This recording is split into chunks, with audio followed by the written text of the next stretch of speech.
Purihin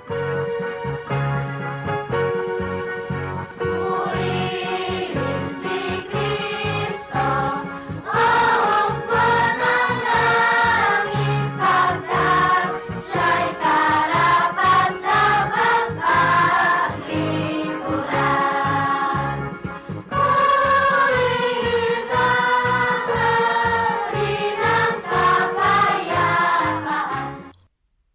Awit 146, 5-8. Maligaya siya na ang saklolo ay ang Diyos ni Jacob, na ang pag-asa ay nasa Panginoon niyang Diyos, na gumawa ng langit at lupa, ng dagat at lahat ng naroroon, na nag-iingat ng katotohanan magpakailanman, na naglalapat ng katarungan sa naaapi, na nagbibigay ng pagkain sa nagugutom. Pinalalaya ng Panginoon ang mga bilanggo, binubuksan ng Panginoon ang mga mata ng bulag, ibinabangon ng Panginoon ang mga nabubuwal, iniibig ng Panginoon ang matuwid. Natupad kay Kristo. Natupad ang awit 146, 7 at 8 sa Panginoong Hesukristo. Inako niya sa kanyang katawan ang ating mga kasalanan noong siya ay namatay sa krus.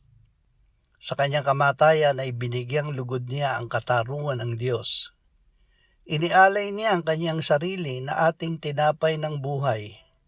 Sa ating pagtanggap ng kanyang katawan, tayo ay binigyan niya ng buhay. Binuksan niya ang ating mga mata sa katotohanan. Ang katotohanan ang nagpalaya sa atin sa pagkaalipin sa kasalanan. Tayo na mga patay sa kasalanan ay binuhay ng Ama kasama niya. Dahil sa Kanya tayo ay inaring matuwid ng Diyos. Halina't siya'y purihin.